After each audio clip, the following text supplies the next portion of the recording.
त्रिलोकपुर नामक एक सुंदर सा नगर था जहाँ पर लोग माँ दुर्गा की बहुत पूजा करते थे। प्रतिवर्ष चैत्र नवरात्रि के उत्सव पर नगर में एक विशाल जागरण का आयोजन होता था, जिसमें पूरे नगर के भक्त शामिल होते थे। त्रिलोकपुर नगर के राजा भानु प्रताप बहुत अच्छे स्वभाव के राजा थे। वे जागरण के पश्चात अगले दिन भारी मात्रा में भंडारा बंटवाते थे, जिसमें नगर के साथ साथ आसपास के छोटे छोटे गांव के लोग भी सम्मिलित होते थे।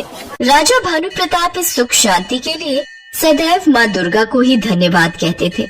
इस वर्ष भी चैत्र नवरात्रि के उत्सव पर माँ दुर्गा के विशाल जागरण की तैयारियां चल रही थी। महाराज, माँ दुर्गा के जागरण की सारी व्यवस्था हो चुकी है। एक बार आप चलकर सारी व्यवस्था देख लेते। सेनापति विजय सेन, मैं जानता हूँ कि आप सभी इतने वर्षों से माँ दुर्गा के जागरण की तैयारियां करते आ रहे हैं, तो सारे प्रबंध अच्छे ही हुए होंगे। और फिर माँ दुर्गा का आशीर्वाद हमारे साथ है तो सब कुछ अच्छा ही होगा। रात्रि का समय हुआ तो सब लोग जागरण के लिए आने आरंभ हो गए। राजा भानु प्रताप और महारानी सुनंदा भी जागरण में आ चुके थे। पंडित जी ने राजा भानु प्रताप और रानी सुनंदा को सर्वप्रथम माँ दुर्गा का पूजन करने के लिए बुलाया। महाराज, जागरण प्रारंभ करने से पहले आइए माँ दुर्गा की आराधना कर लेते हैं। जो आज्ञा पंडित जी। सभी भक्त मेरे साथ एक आवाज में बोलेंगे, जयकारा शेरा वालिदा, बोल साचे दरबार की जय। जागरण प्रारंभ हुआ। सब लोग माँ दुर्गा के भजन गा रहे थे और उनकी भक्ति में लीन थे। तभी आकाश मार्ग से कुछ असुर गुजर रहे थे। उन्होंने जागरण की आवाज सुनी तो रुक गए। महाराज, लगता है इस नगर में कोई उत्सव चल रहा है। हाँ, आवाज तो ऐसी ही आ रही है। फिर हमें क्या करना चाहिए? महाराज, बहुत जोरों की भूख लगी है और कितने समय से हमने किसी उत्सव में उत्पात नहीं मचाया। और हम तो असुर हैं। हमारे होते हुए भला कोई उत्सव या धार्मिक कार्य शांति पूर्वक कैसे संपन्न हो सकता है? तुम सब ठीक कह रहे हो। चलो फिर देर किस बात की है, इस उत्सव को तहस नहस कर देते हैं और अपनी भूख भी मिटा लेते हैं। असुर उत्पात मचाने के लिए त्रिलोकपुर नगर में उतर गए। असुरों का भयानक रूप देखकर वहाँ बैठे लोग डरकर इधर उधर भागने लगे। पकड़ लो इन सबको और चबा कर खा जाओ। सारे उत्सव को उजाड़ दो, तहस नहस कर दो। भागो भागो, डटे आ गए, भागो। कौन हो तुम लोग और यहाँ क्यों आए हो? ये माँ दुर्गा का जागरण है। इस शुभ कार्य को खंडित करने की कोशिश भी मत करना, नहीं तो माँ दुर्गा के प्रकोप को तुम असुर नहीं जानते हो। उनके प्रकोप से कोई पापी नहीं बचता। ऐसी छोटी छोटी बातें करके तू हमें डरा रहा है। तू जानता नहीं, मैं राक्षसों का राजा दुर्जनासुर हूँ। मेरे से पृथ्वी आकाश पाताल सभी कांपते हैं, तो ये पत्थर की मूर्ति मेरा क्या बिगाड़ेगी? भक्त अपने बचाव के लिए इधर उधर भाग रहे थे। तभी एक छोटी सी कन्या उन असुरों के सामने आ गई। रुक जाओ, नहीं तो तुम्हें अपनी भूल के लिए पछताने का भी अवसर प्राप्त नहीं होगा। तू पिद्दी सी बच्ची हमें रुकने के लिए कह रही है। अरे तुझे तो हम एक चींटी की भांति अपने पैरों के नीचे रौंद देंगे। अच्छा, तुम सब में इतना साहस है, इतनी शक्ति है? क्यों? ये सब देखकर क्या तुम्हें हमारी शक्ति का अंदाजा नहीं हुआ? मुझे तो कुछ भी महसूस नहीं हो रहा। यदि तुम में इतनी शक्ति है तो मुझे बंदी बनाकर दिखाओ। मुझे तो तभी प्रमाण मिलेगा कि तुम सब असुर महाशक्तिशाली हो। महाराज, ये छोटी सी बच्ची आपको चुनौती दे रही है। शायद ये आपको जानती नहीं है कि आप कितने शक्तिशाली हैं। महाराज, इसे तो बंदी बना ही लीजिए। तुम ठीक कह रहे हो, मैं इसे अभी बंदी बना लेता हूँ। ए राक्षस राज, ये छोटी सी कन्या है, इसे छोड़ दो। इसकी जगह मुझे पकड़ लो, मुझे बंदी बना लो। महाराज, इस प्यारी सी कन्या को ये राक्षस बंदी बना लेगा। बच्ची को चोट आ जाएगी। ये सब देखा नहीं जा रहा। माँ दुर्गा, हमारी मदद करो। असुर जोर जोर से हंसने लगे। दुर्जनासुर अपने हाथों को खोलता है और उसके हाथों में से एक रस्सी उत्पन्न होती है। रस्सी उस कन्या को बांधनी शुरू होती है, पर ये क्या, जैसे जैसे रस्सी उस कन्या को बांधती वैसे वैसे रस्सी गायब होती रहती। वो कन्या मुस्कुराने लगी। कन्या घूमती जाती और रस्सी गायब होती जाती। सब आश्चर्यचकित थे। दुर्जनासुर और बाकी सभी असुर भी हैरान रह गए। रस्सी बंधने के पश्चात गायब हो रही थी। अरे, तुम तो मुझे बांध ही नहीं पा रहे हो, तुम्हारी रस्सी कहाँ है? कौन हो तुम? कौन हो? जरूर तुम कोई मायावी कन्या हो। आज तो मैं तुम्हें बंदी बनाकर ही रहूंगा। दुर्जनासुर क्रोध से बौखला गया। वो उस कन्या को पकड़ने के लिए दौड़ा। इस कन्या को पकड़ लो और बंदी बना लो। तुम मुझे बंदी नहीं बना सकते दुर्जनासुर। राजा भानु प्रताप रानी सुनंदा समझ गए थे कि साक्षात माँ दुर्गा उन असुरों का संहार करने के लिए प्रकट हुई हैं। कन्या आगे आगे दौड़ रही थी और असुर उस कन्या के पीछे पीछे दौड़ रहे थे। असुर थककर हार गए, परंतु वे उस कन्या को बंदी नहीं बना सके। अंत में दुर्जनासुर को क्रोध आ गया। उस कन्या पर अपने मायावी अस्त्रों शस्त्रों से प्रहार करने लगा। ये देखकर माँ दुर्गा अपने साक्षात रूप में आ जाती हैं और दुर्जनासुर के साथ साथ सभी असुरों का संहार कर देती हैं।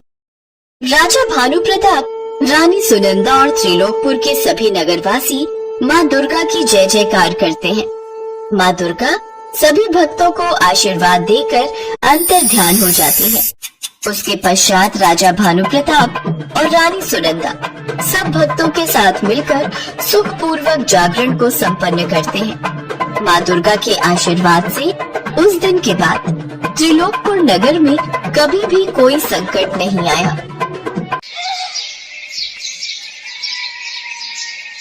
रोहित और मेघा की नई नई शादी हुई थी। ये एक अरेंज मैरिज थी, इसलिए मेघा रोहित के बारे में बहुत कम जानती थी। शादी की अगली सुबह मेघा मंदिर की आरती लेकर अपने सास ससुर और रोहित के पास गई। जय माता दी। मम्मी जी, ये आरती। जीती रहो बहू। पापा जी। जय माता दी। सदा खुश रहो बेटा। सुनिए, ये आरती तो लेते जाइए। मेघा, मैं भगवान पर विश्वास नहीं रखता। ये आरती वगैरह आज के बाद मुझे मत देना, समझ गई? रहने दे बहू, कोई फायदा नहीं। रोहित भगवान को नहीं मानता। हम दोनों ही हैं जो घर में पूजा पाठ करते हैं। वो बस पूजा में बैठ जाता है लेकिन खुद पूजा नहीं करेगा। अब क्या करूं? मैं कैसे जाऊंगी? क्या हुआ बहू, तुम किस सोच में पड़ गई? वो मम्मी जी, मैंने मन्नत ली थी कि शादी के बाद मैं वैष्णो देवी की यात्रा पर जाऊंगी, पर अब कैसे होगा? रोहित तो। चिंता मत करो बहू, रोहित तुम्हारे साथ वैष्णो देवी यात्रा पर जरूर जाएगा। वो खुद पूजा ना करे, पर उसने तुमसे शादी की है तो उसे एक पति की सारी जिम्मेदारियां निभानी होंगी। मैं तुम दोनों की टिकट आज ही करवा देता हूँ। अभी तुम यात्रा पर जाने की तैयारी करो, बाकी सब मुझ पर छोड़ दो। Thank you mummy ji. Thank you papa ji. Megha खुश हो जाती है और वैष्णो देवी जाने की तैयारी करने लगती है। रोहित का मन नहीं था कि वो वैष्णो देवी यात्रा पर जाए, पर मेघा और मम्मी पापा के कहने पर वो साथ जाने के लिए तैयार हो जाता है। दोनों कटरा पहुंचते हैं। एक रूम लेकर वहाँ सामान रखकर वो यात्रा के लिए निकलते हैं। आपको पता है रोहित, मैं जब बहुत छोटी थी तो मम्मी पापा के साथ वैष्णो देवी यात्रा पर आई थी, और जब तुमसे मेरी शादी की बात चली तो मैंने माता रानी से कहा था कि आज जब मेरी शादी हो जाएगी तो मैं सबसे पहले आपके द्वार पर ही आऊंगी। और देखो, आज मेरी मन्नत पूरी हो गई। मैं वैष्णो देवी की यात्रा पर आ गई। Thank you Rohit.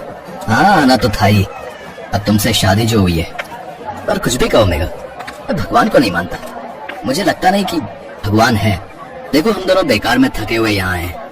इतनी लंबी चढ़ाई करेंगे, वो भी पैदल। इससे तो अच्छा मैं तुम्हें कहीं अच्छे हिल स्टेशन पे ले चलता। पता है वहाँ कितना मजा आता। क्या तुम बेकार में यहाँ थकने के लिए आ गई हो यार? और साथ में मैं भी थक गया हूँ। ना तुम्हें यहाँ का कुछ पता है ना मुझे। हादसा चलना इधर उधर हो गई तो फिर कहाँ ढूंढता रहूंगा। रोहित, माता रानी के होते हुए हम पर कोई संकट नहीं आएगा। देखना, हम आराम से अपनी यात्रा पूरी करेंगे। हाँ हाँ, देखा जाएगा। अभी तो यात्रा शुरू हुई है, देखते हैं रास्ते में क्या होता है। चलो अब चलते हैं। रोहित और मेघा वैष्णो देवी की चढ़ाई शुरू करते हैं। रास्ते में थोड़ी थोड़ी जगह पर रुकते आराम करते वो दोनों आगे बढ़ते रहे। मेघा जय माता दी बोलती जा रही थी। रोहित कुछ मिनटों के लिए वहीं बेंच पर बैठ गया। तभी बहुत सी भीड़ में लोग जय माता दी बोलते हुए आगे बढ़े। मेघा ने सोचा रोहित साथ चलने लगा है, वो भी आनंद के साथ उन लोगों के साथ जयकारा लगाते हुए आगे बढ़ने लगी। रोहित को जब मेघा दिखाई नहीं दी तो वो घबरा गया। मेघा कहाँ गई? मेघा, मेघा कहीं आगे तो नहीं चली गई? थोड़ा आगे जाकर देखता हूँ। रोहित ने मेघा को बहुत ढूंढा पर मेघा उसे कहीं दिखाई नहीं दी। तभी रोहित की नजर उस भीड़ पर जाती है जो थोड़ी देर पहले रास्ते से गुजरी थी। रोहित उस भीड़ के पास जाता है और मेघा को भीड़ में ढूंढता है पर मेघा उस भीड़ में नहीं थी। भैया, मेरी वाइफ आप लोगों के साथ ही आगे चल रही थी। उसने पीले रंग का सूट पहना हुआ है। आपने कहीं देखा है? नहीं भैया, मैंने तो नहीं देखा। बहन जी, आपने पीले रंग का सूट पहने और लाल चुन्नी ओढ़े हुए मेरी वाइफ थी, उसको कहीं देखा है? वो भीड़ के साथ ही चल रही थी। नहीं भैया, मैंने भी नहीं देखा। रोहित की घबराहट बढ़ती जा रही थी। मेघा उसे कहीं नहीं मिली। बहुत देर तक वो आते जाते लोगों से पूछता रहा। मेघा का फोन भी स्विच ऑफ आ रहा था। शाम होने को आ रही थी। लोग चढ़ाई चढ़ रहे थे। रोहित परेशान हो गया और उसकी आंखों से आंसू बहने लगे। तभी उसके मम्मी पापा का कॉल आ गया। हेलो रोहित बेटा, क्या हुआ? बहुत देर से फोन मिला रहे थे, तुम फोन नहीं उठा रहे थे। सब ठीक तो है ना? बहू का फोन भी स्विच ऑफ आ रहा है। माँ, हाँ सब ठीक है। वो तेरी आवाज से लग रहा है तू हमसे कुछ छुपा रहा है। बता मेरे बेटे, क्या हुआ? तुझे मेरी कसम है। रोहित बेटा, बहू कहाँ है? कुछ तो बताओ। पापा, मैं और मेघा चढ़ाई कर रहे थे, तभी पता नहीं मेघा कहाँ खो गई। वो कहीं नहीं मिल रही है। क्या बहू खो गई? कहीं मिल नहीं रही? मुझे फोन दो, मेरा बच्चा वहाँ परेशान हो रहा है। पता नहीं हमारी बहू कहाँ चली गई। हेलो रोहित बेटा, चिंता मत कर, सब ठीक हो जाएगा। बहू मिल जाएगी। तू माता रानी से विनती कर, देखना माता रानी तेरी जरूर सुनेंगी। हम भी यहाँ से प्रार्थना करेंगे। तू उन पर विश्वास नहीं करता ना, पर एक बार मेरे कहने पर तू माता रानी से अपनी पत्नी के लिए विनती कर। मेरे बच्चे देखना, उनकी शक्ति से मेघा मिल जाएगी। एक बार विश्वास कर। Hello hello. तभी फोन कट जाता है और काफी देर तक नेटवर्क नहीं आते। रोहित, जो कभी भी भगवान पर विश्वास नहीं करता था, वो हाथ जोड़कर माँ वैष्णो को याद करता है। हे माता रानी, मैंने कभी आप पर विश्वास नहीं किया, पर मेरी मेघा आपकी परम भक्त है। पता नहीं वो कैसी परेशानी में है। माँ, उसकी रक्षा करना। मेरी प्रार्थना सुन लो, मेरी मेघा मुझे दे दो। सब कहते हैं आप में बहुत शक्ति है, और जो भी सच्चे हृदय से आपको याद करता है, आप उसकी प्रार्थना जरूर सुनते हो। मैं आपको याद कर रहा हूँ माँ, मेरी मेघा मुझे मिल जाए बस। रोहित माँ वैष्णो से सच्चे मन से प्रार्थना करता है। तभी उसके मोबाइल पर एक नंबर से फोन आता है। रोहित दौड़ता हुआ उस जगह पर पहुँचता है जहाँ से उसे फोन आया था। रोहित देखता है मेघा वहाँ बेंच पर बैठी हुई है और दो औरतें उसके पास खड़ी हैं। रोहित, रोहित। मेघा, तुम कहाँ चली गई थी? मैंने तुम्हें बहुत ढूंढा। घबराने की कोई बात नहीं है। इन्हें चक्कर आ गया था और ये बेहोश थी। होश में आते ही हमने इनसे आपका नंबर लिया और अपने मोबाइल से आपको कॉल किया। Thank you ma'am. अब तुम ठीक हो ना मेघा? हाँ रोहित, मैं ठीक हूँ। पता नहीं चलते चलते मैंने पीछे मुड़कर देखा तो तुम मुझे कहीं नजर नहीं आए। मैं घबरा कर रोने लगी। घबराहट में मैं बेहोश हो गई, मुझे पता ही नहीं चला। फिर जब होश आया तो इन्होंने मुझे संभाला और मैंने इन्हें तुम्हारा नंबर बताया। माता रानी के आशीर्वाद से तुम मुझे मिल गए। तुम ठीक कह रही हो मेघा, माता रानी के आशीर्वाद से ही तुम भी मुझे मिली हो। मैंने माँ से प्रार्थना की थी कि तुम मुझे मिल जाओ, और सचमुच उनके चमत्कार से तुम मुझे मिल गई। मेघा, मैं विश्वास नहीं करता था माँ पर आज उनकी शक्ति को देखकर मैं उन पर विश्वास कर सकता हूँ। वो बहुत दयालु है, वो सबकी प्रार्थना सुनती है। जय माता दी। जय माता दी। माता रानी के प्रति रोहित का विश्वास जाग गया था। वो दोनों मिलकर भवन पर माता रानी के दर्शन करते हैं और खुशी खुशी यात्रा पूरी करके घर लौटते हैं। अपने बेटा बहू को सही सलामत घर वापस देखकर उनके माता पिता भी बहुत खुश थे। अब रोहित भी अपने परिवार के साथ साथ भगवान की पूजा करता, भगवान के मंदिर जाता। अपने जीवन में आई इन खुशियों के लिए मेघा देवी माँ को धन्यवाद कहती है।